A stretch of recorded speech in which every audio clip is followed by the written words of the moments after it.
Cette activité de formation continue est rendue possible grâce au soutien de CSL Securis.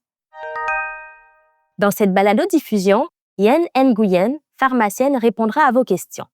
Nous avons choisi des questions soumises par vous, les membres de la communauté SaxLeaf, lors d'un sondage fait en préparation de cette activité. Avant de débuter, un petit mot sur l'accréditation. Cette activité est accréditée par l'OPQ pour 0,75 unités de formation continue en format auto-apprentissage. Suite à l'écoute de la balado-diffusion, rendez-vous sur le saxleaf.ca et sélectionnez cette activité dans la section Formation afin de compléter le quiz. En passant le quiz avec une note de 70% ou plus, vous obtiendrez votre attestation de réussite. Également, sur la page de la formation sur saxleaf.ca, vous trouverez un document écrit en format PDF résumant les réponses données dans cette balado-diffusion. Comme objectif d'apprentissage, à la suite de cette activité, les participants pourront, premièrement, connaître les éléments clés qui permettront de réussir efficacement une campagne de vaccination contre l'influenza en pharmacie. 2. Intégrer les stratégies de prévention et évaluer les options pharmacologiques pour optimiser votre campagne de vaccination contre l'influenza. 3. Appliquer les recommandations du CIQ dans la campagne de vaccination pour la prévention de la grippe chez les personnes âgées de 65 ans et plus. Et finalement, identifier les principales catégories de patients à risque à cibler en priorité pour votre campagne de vaccination contre l'influenza. Passons maintenant aux questions pour notre invité Yen. Merci de nous répondre à nos questions aujourd'hui sur ce sujet très important en ce début d'automne. Donc, j'ai une première question pour vous. Pour commencer, pouvez-vous nous partager votre expérience avec les campagnes de vaccination contre l'influenza? Oui, parfait. En premier, tout d'abord, merci à vous et merci à CSL Securis pour l'invitation. Donc, pour répondre à votre question, en fait, je mène depuis plusieurs années les campagnes de vaccination de ma pharmacie située à la place Ville-Marie. Nous avions commencé à promouvoir la vaccination durant la campagne de vaccination contre la COVID, principalement. C'est là que ça a commencé.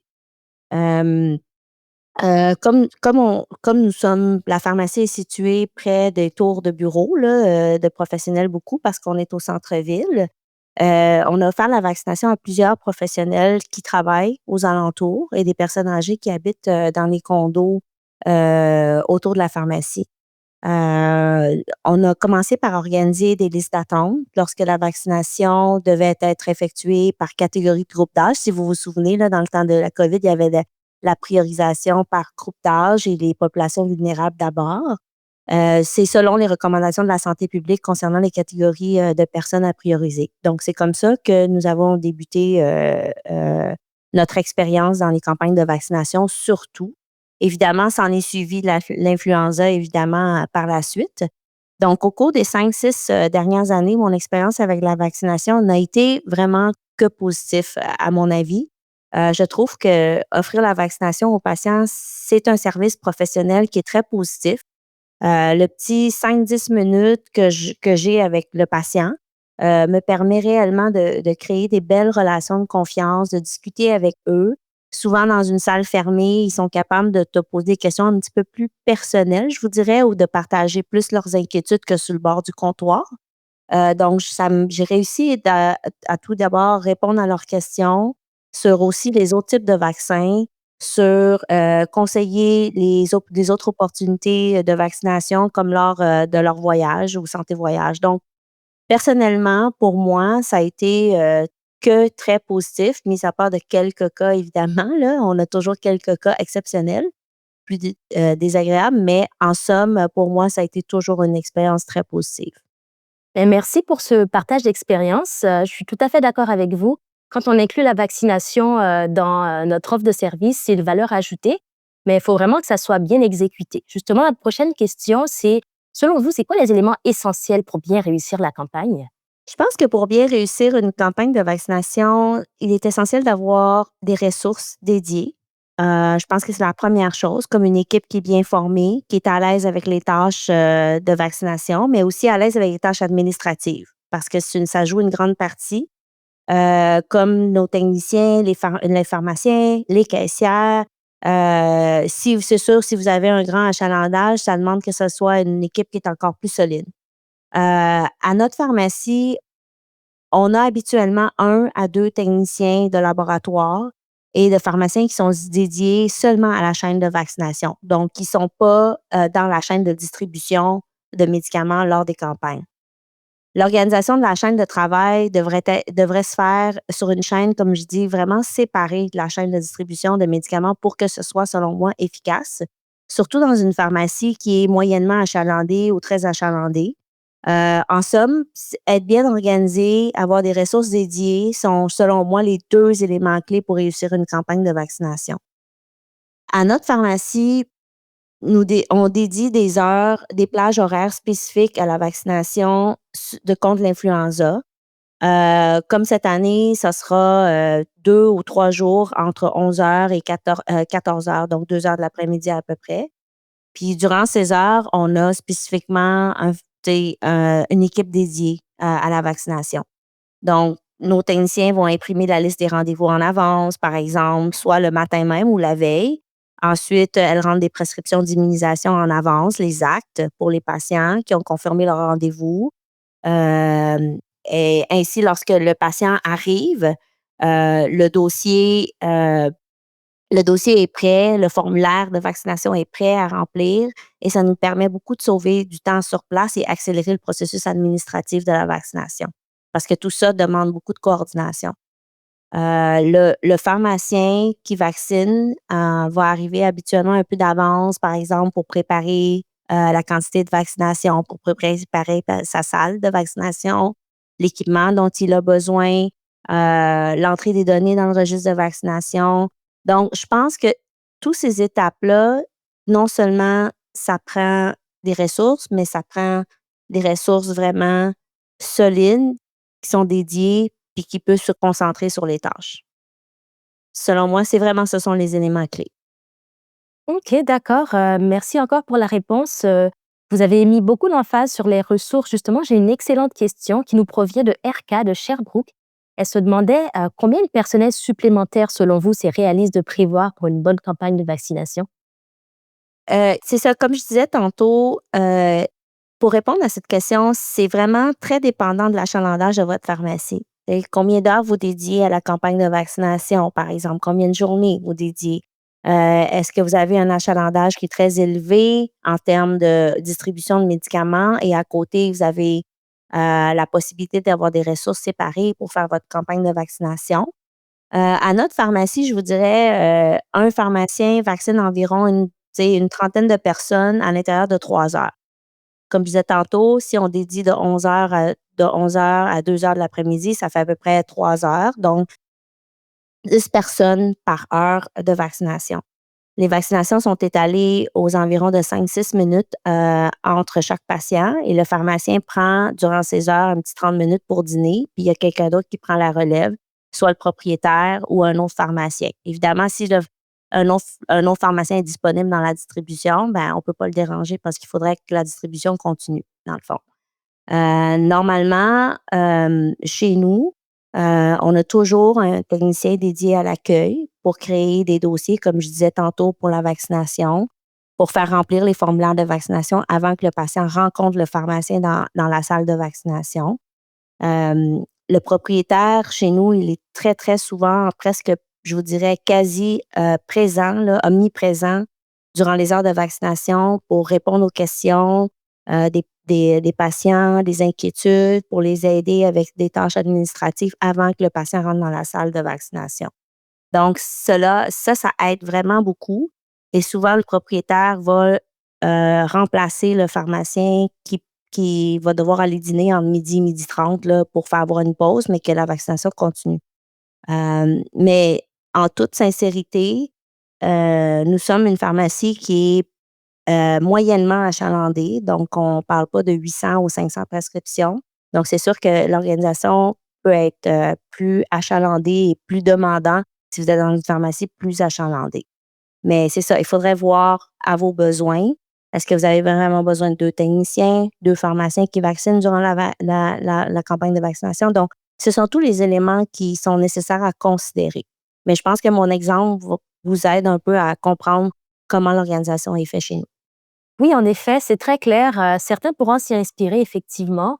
Maintenant, pour nous donner une idée vraiment concrète du rythme en moyenne, combien de patients on peut vacciner par heure dans une pharmacie qui est bien organisée, selon vous? Mais je pense que pour être si on répond juste à la question d'être bien organisé, nous, on a trouvé au fil des années avec expérience que pour bien organiser une vaccination, on se laisse au minimum 5 à 6 minutes entre chaque patient. Parce qu'il faut considérer que certains patients vont avoir des inquiétudes. Certains patients vont vous poser des questions par rapport à est-ce que je peux vacciner de façon concomitante la pneumonie, la COVID, d'autres vaccins ou des questions de santé voyage aussi. Donc, pour y arriver, je pense qu'il faut être réaliste. Puis il y a toutes les tâches administratives autour aussi là, de l'organisation. Donc, nous, on a trouvé un juste milieu qui, je vous dirais, 5 à 6 minutes entre chaque patient.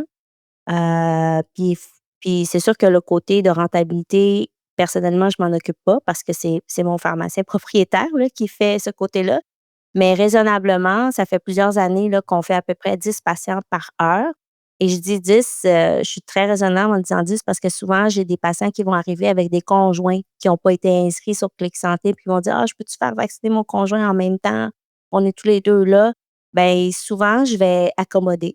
Donc, ça va dépasser le petit patient là, de 10 patients par heure. Donc, lorsque c'est possible, on fait davantage lorsqu'il y a occasion de combiner des vaccins, comme je vous disais tantôt. Si le patient me dit: «Je peux-tu avoir la COVID en même temps que mon vaccin contre l'influenza?» Ben oui, si c'est à côté, si c'est prêt, je ne ferai pas déplacer le patient 2 fois si j'ai le temps. Fait que je vous dirais tout le temps que la réalité, c'est que je déborde tout le temps de mes heures.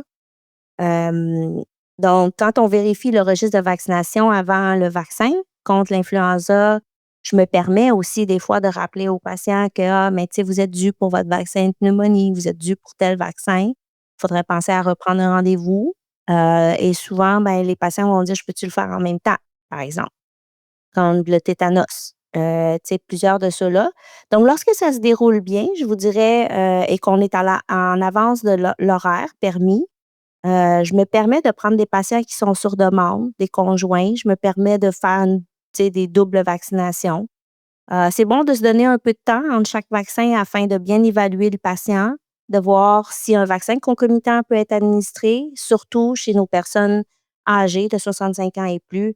C'est ça. Donc, principalement, pour la campagne de 2025-2026, je vous propose de toujours suggérer aussi le vaccin de la COVID, 19, surtout pour la population ciblée par la gratuité. Pour tout ce qui est, par exemple, des autres patients, donc des doses payantes, hem, j'ai entendu que, il y a déjà des assureurs, des compagnies, des assureurs privés qui, pour les employeurs, qui nécessitent ou qui vont couvrir le vaccin payant de la COVID. Donc, je vous dirais, proposez-le quand même si c'est un patient qui doit payer. Mais sinon, toujours garder en tête de suggérer le vaccin COVID, surtout pour la population ciblée par la gratuité, là, nos personnes âgées, nos femmes enceintes, les travailleurs de la santé, les personnes immunosupprimées ou qui ont des conditions, de maladies chroniques. Tout ça est couvert dans la gratuité.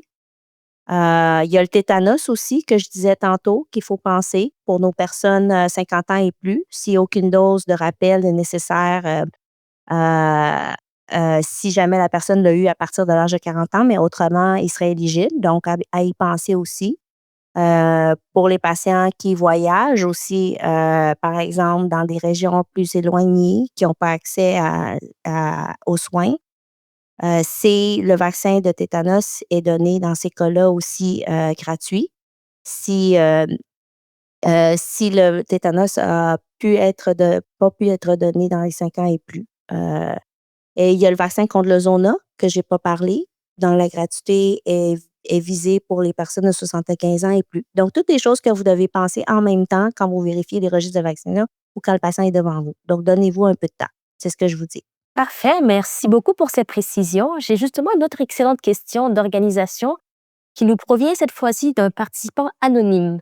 Comment on gère efficacement les rendez-vous et surtout pour les no-shows? Comment vous vous organisez?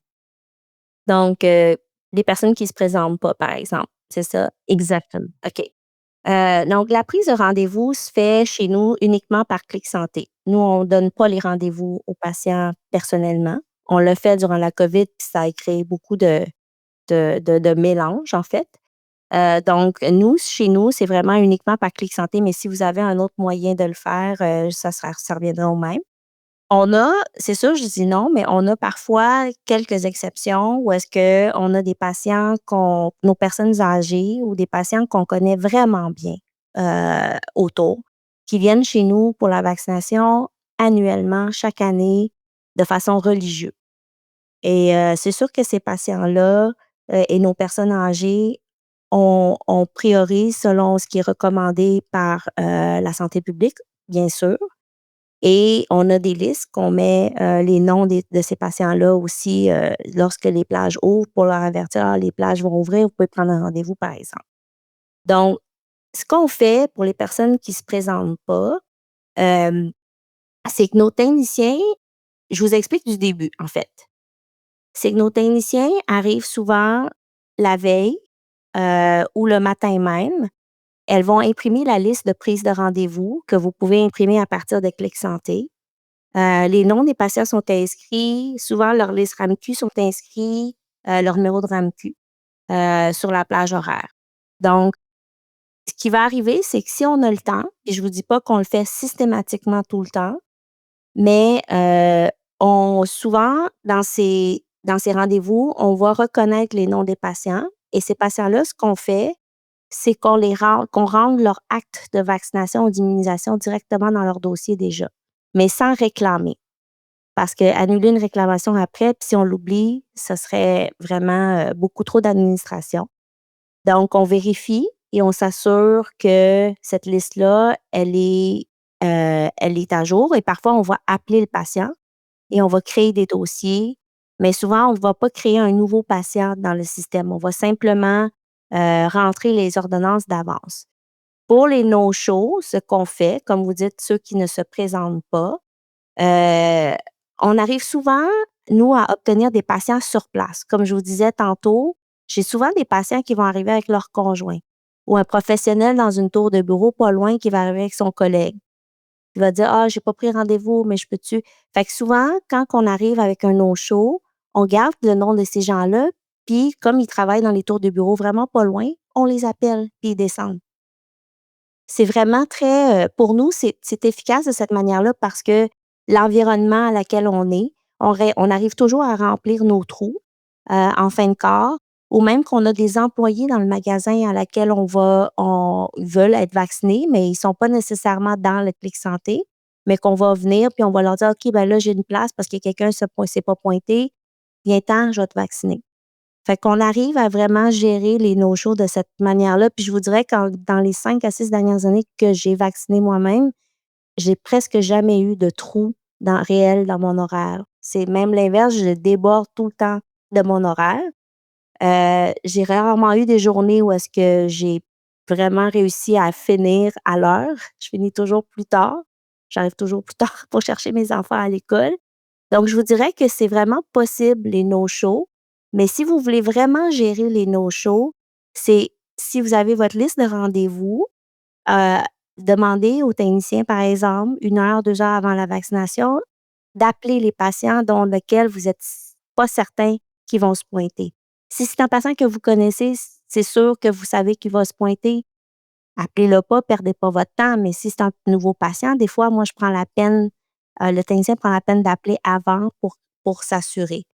Tu sais, sur Clic Santé, il y a une fonction, là, les gens confirment leur rendez-vous. Donc on appelle souvent ceux qui n'ont pas confirmé leur rendez-vous. Fait que ça, c'est une autre façon de gérer les no-shows. J'espère que ça vous aide, là, ça vous donne des exemples, là, d'y penser un petit peu à l'avance, dans le fond. Oui, tout à fait, c'est vraiment très aidant. Vous nous avez donné des exemples concrets d'organisation, puis je suis sûre que ça va inspirer plein d'auditeurs dans leur campagne de vaccination cette année. On va maintenant passer à un autre bloc de questions, cette fois-ci un peu plus clinique. La première nous provient d'un participant anonyme qui se demandait c'est quoi les types de vaccins qui sont actuellement disponibles et c'est quoi la comparaison? Comment on les compare entre eux? Oh, très bonne question. C'est sûr que sur un balado, c'est difficile de vous montrer un tableau, mais en fait, pour cette saison 2025-2026, au Canada, il y a 7 vaccins contre la grippe, des vaccins, trivalents inactivés. sont disponibles, là, en fait, contre la grippe distribués au Canada pour la saison 2025-2026. Je vous nomme les noms. C'est ceux qui sont disponibles, mais ce ne sont pas tous ceux-là qui sont, en fait, affectés par la gratuité pour la saison 2025-2026 au Québec. Donc, ce qui est distribué au Canada pour la saison 2025-2026, c'est le Fluad pédiatrique, le Flucelvax, le Fluviral, le Fluzone, le Fluzone haute dose et l'Influvac. Donc, la plupart de ces vaccins sont à base de virions fragmentés, dont le Fluviral, le Fluzone et le Fluzone haute dose, ou sont sous-unitaires, qui est le Fluad pédiatrique, Flucelvax et Influvac. Ils sont préparés à partir, en fait, de virus cultivés sur des œufs embryonnés de poules, à l'exception du Flucelvax, qui est issu de cultures cellulaires de mammifères.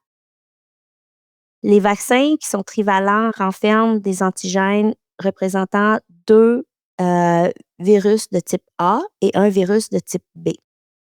Donc, historiquement, les vaccins quadrivalents contiennent une lignée additionnelle de la grippe B, qu'on appelle la B Yamagata, qui était utilisée au Canada.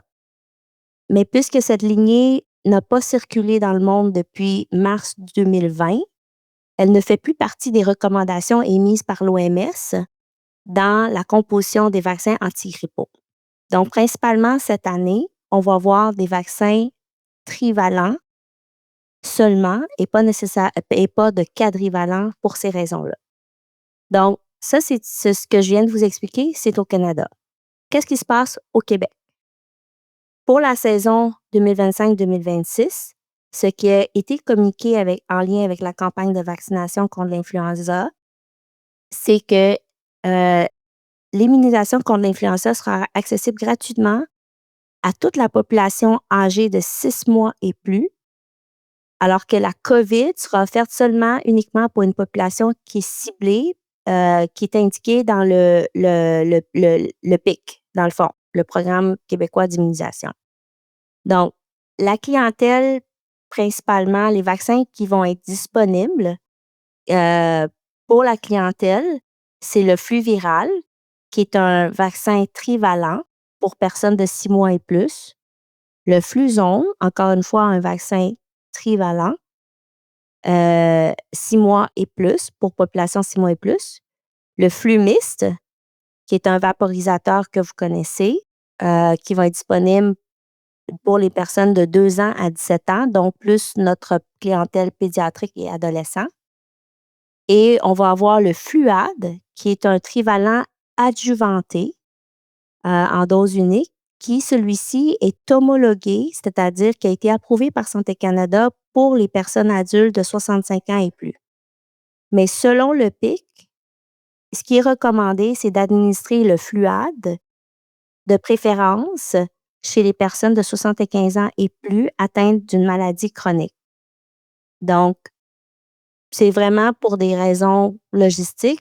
C'est le Fluad cette année. L'année passée, on le sait, on avait le Fluzone HD, qui est celui de haute dose. Cette année, on n'aura pas le Fluzone HD. Ce sera le Fluad qui va être visé par cette population de personnes âgées.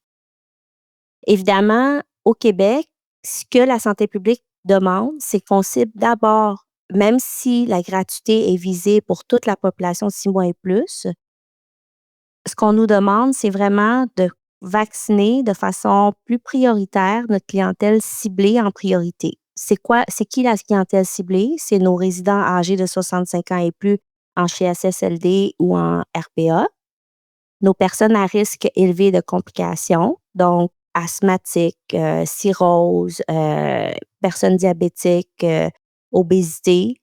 Vous pouvez avoir tous ces critères-là sur le PIC. Maintenant, c'est disponible. Les personnes susceptibles de transmettre la grippe à d'autres personnes à risque élevé de complications. Donc, si vous avez une famille ou un patient qui vit avec une personne âgée et qui prend soin de son grand-père, sa grand-mère et vivent dans la même maison, Ça, c'est un autre exemple d'accessibilité à la gratuité et évidemment à nos personnes de 65 ans et plus. J'espère que ça répond à votre question. J'ai donné un petit peu plus de détails que nécessaire, mais je pense que c'est important de les comprendre, de qu'est-ce qui est disponible et quelle clientèle est ciblée. Tout à fait, tout à fait. Maintenant, place à une autre question de Brossard cette fois-ci. Quelles sont les catégories de personnes à risque qu'il est important de bien identifier? Puis comment se déroulera la campagne de la vaccination? Mais les personnes à risque, comme je l'ai mentionné tantôt, je pense que j'ai répondu partiellement à votre question tantôt, sans le vouloir. Mais pour la saison 2025-2026, l'immunisation contre l'influenza sera accessible, comme je disais tantôt, gratuitement à toute la population de 6 mois et plus, alors que la COVID est offerte gratuitement uniquement à la population ciblée dans le cadre du programme de PQI, dans le fond, Programme québécois d'immunisation. Et l'accessibilité de la prise de rendez-vous part à partir du 6 octobre. Je pense qu'initialement, la date était le 8 octobre, mais là, ça a changé au 6 octobre. Donc, la vaccination contre les infections pour la clientèle vulnérable que j'ai mentionné tantôt débute à partir du 8 octobre, évidemment selon la disponibilité des vaccins, là. Donc, c'est possible qu'il y ait des pharmacies qui vont recevoir les vaccins en retard, que c'est pas nécessaire qu'ils vont être tous prêts le 8 octobre. Mais principalement, la priorité devrait d'abord être donnée, heu, dans les centres d'hébergement de soins de longue durée, donc les CHSLD, chez les personnes qui vivent dans les ressources intermédiaires, en soutien à l'autonomie des personnes âgées, donc les ressources intermédiaires, les RI, dans les résidences, pour les personnes aînées, des RPA. Ce sont tous des populations qui sont plus à risque. Heu, donc, si c'est vraiment une population à risque et moins autonome et certains autres milieux là, collectifs où les personnes âgées vivent ensemble et sont plus vulnérables. La vaccination pour cette clientèle-là est ciblée à partir du 8 octobre, mais la vaccination pour la population en général devrait, elle, débuter le 15 octobre, évidemment, encore une fois, sous réserve de la disponibilité des vaccins. Donc, pour revenir à votre question, Heu, quelle est la clientèle cible? C'est vraiment personnes 6 mois et plus, en priorisant d'abord les personnes âgées 65 ans et plus en CHSLD en ressources intermédiaires, personnes à risque élevé de complications, personnes susceptibles de transmettre la grippe à des personnes plus à risque de complications de la grippe et nos personnes âgées de 65 ans et plus. Parfait, merci encore pour la précision. Donc, selon moi, la vaccination, c'est avant tout un travail d'équipe et l'apport des techniciens est essentiel pour bien soutenir une campagne. Selon vous, comment un technicien peut vraiment contribuer à la promotion de la vaccination et avez-vous des exemples concrets encore de comparaison de comment les techniciens peuvent nous aider avec ça? Je pense que les techniciens, ont beaucoup, beaucoup, beaucoup, aidé, dans nos campagnes de vaccination jusqu'à maintenant, puis je pense qu'ils vont continuer à le faire et avec même plus de responsabilité. Je suis d'accord avec vous, il faut valoriser nos techniciens en pharmacie. Chez nous, les techniciens en pharmacie, la plupart ne vaccinent pas, mais on en a une qui vaccine. Donc ça, c'est vraiment quelque chose de vraiment bien, là. Vous le savez maintenant, les techniciens peuvent être formés pour la vaccination. Donc on en a une qui va vacciner cette année. Puis c'est notre première année qu'une de nos techniciens va vacciner. Autrement, par l'expérience passée, nos techniciens peuvent notamment être affectés aux missions de l'accueil des patients, à l'aide, pour remplir des questionnaires de vaccination.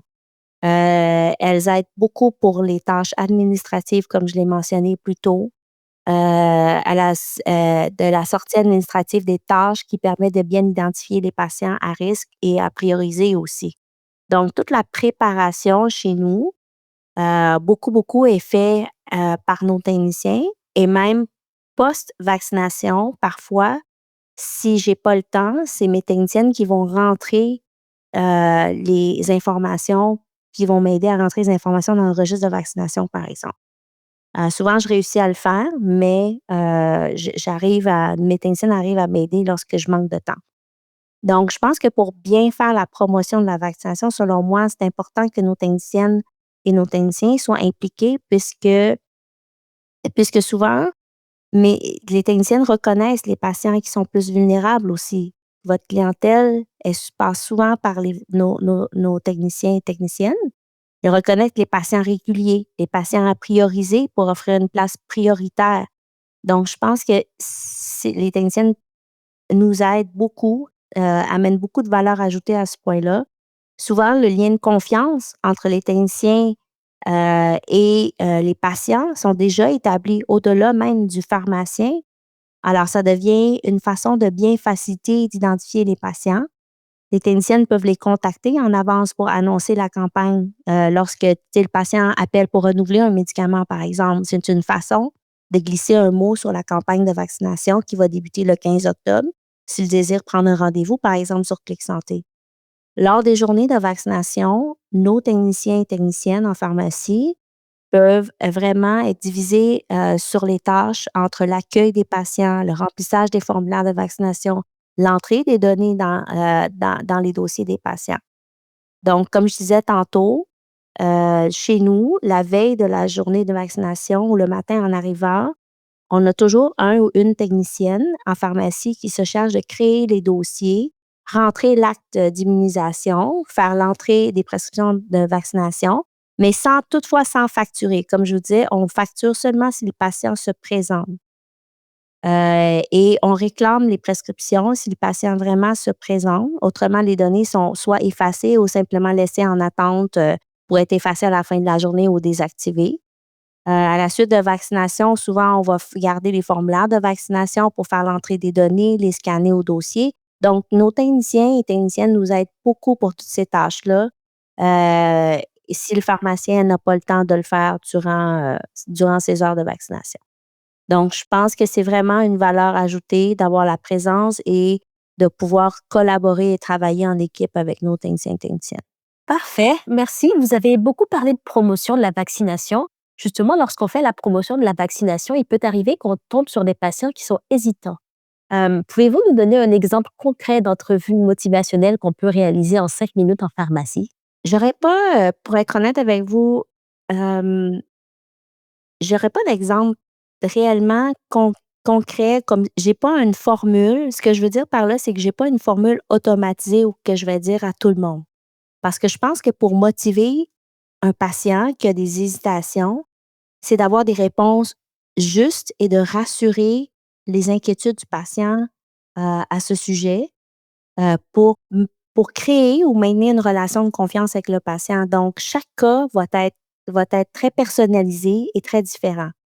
Je pense qu'on joue un rôle primordial dans la réussite de nos programmes de vaccination, mais pour justement démystifier des inquiétudes ou répondre aux inquiétudes des patients, il faut d'abord être à l'écoute de ton patient et être sûr de pouvoir répondre et rassurer le patient sur ses inquiétudes.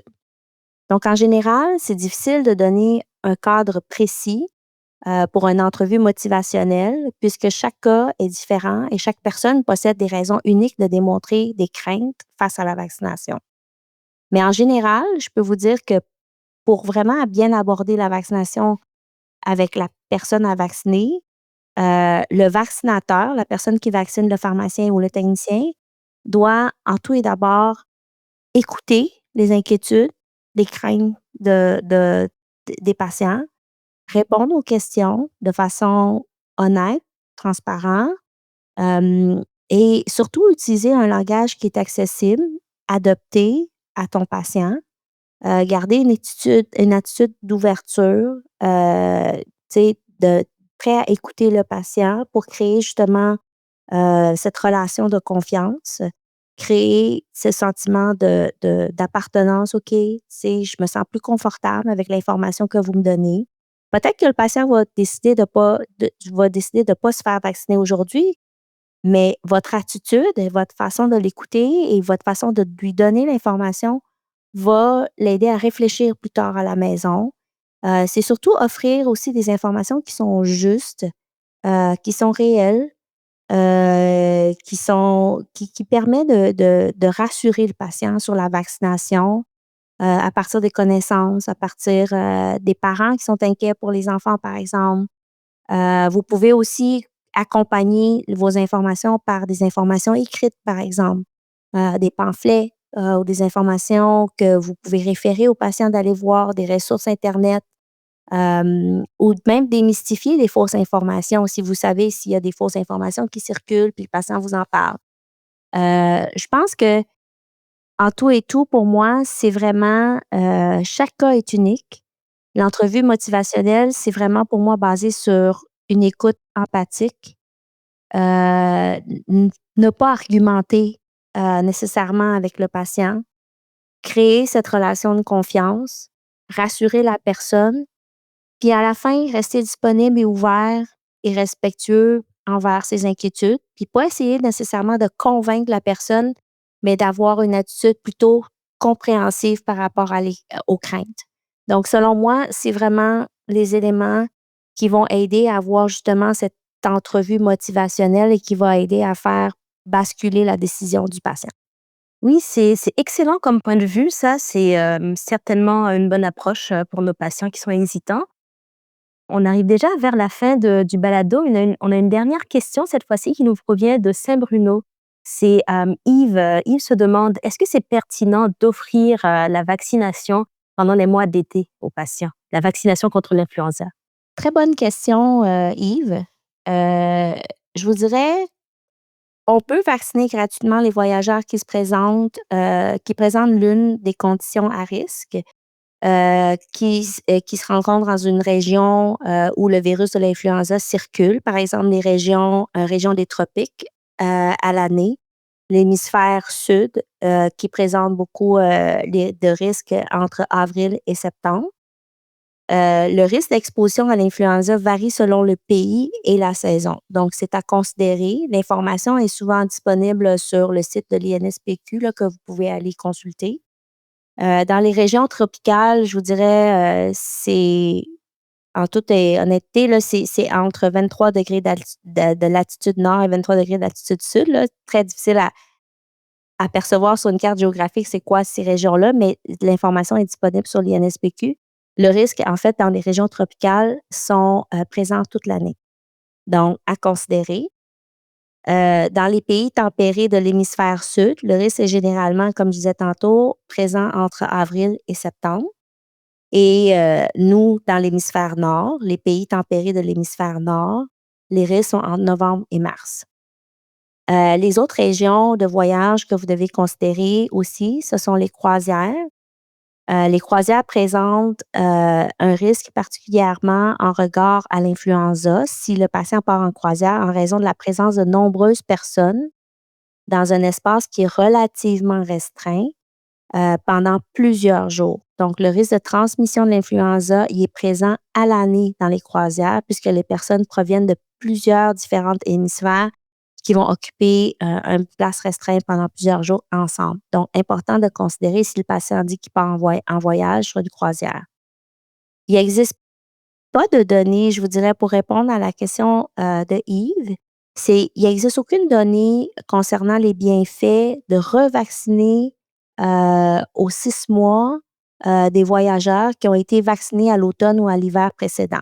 Donc, de façon concrète, si vous avez vacciné le patient en octobre ou en novembre là, qui arrive, ben on ne revaccine pas nécessairement le patient dans les 6 mois après. S'il décide qu'il part en voyage sur une croisière, il est déjà vacciné. Donc, il n'y a pas de bienfait qui existe de données qui dit c'est bénéfique de revacciner. Mais la revaccination, l'antigrippale, dans ce cas-là, n'est pas recommandée. Mais si le patient n'a pas eu son vaccin au mois de novembre ou durant la campagne de vaccination, puis que, je ne sais pas, rendu au mois de mars, il part en croisière ou il part dans une région tropicale, ben oui, il serait indiqué de le vacciner à ce moment-là ou de le recommander. Je ne sais pas si ma réponse a été claire, mais dans le fond, c'est pas recommandé. Je me répète, le vaccin d'antigrippal de l'année, c'est pas recommandé de faire la vaccination antigrippale de l'année si le patient a été vacciné 6 mois auparavant, dans le fond. Donc, la revaccination n'est pas recommandée, mais si le patient n'a pas été vacciné à l'automne ou à l'hiver et qu'il part en voyage dans une région à risque, oui, à ce moment-là, même si c'est l'été, ça serait bien de le vacciner. Oui, c'était très clair votre réponse. Merci beaucoup, Yann, d'avoir pris le temps de répondre à nos questions. J'espère que ça va vous aider, vous les participants, pour votre campagne de 2025-2026. Pour les participants, vous pouvez maintenant vous rendre sur le sacsleaf.ca sur la page de cette formation pour passer le quiz et recevoir votre attestation de réussite. Ensuite, nous vous demandons de prendre quelques minutes pour compléter le sondage d'appréciation. Vos commentaires sont toujours très importants pour nous. Finalement, pour rester informé sur nos dernières formations, assurez-vous d'être inscrit sur l'infolettre SacsLeaf. À la prochaine!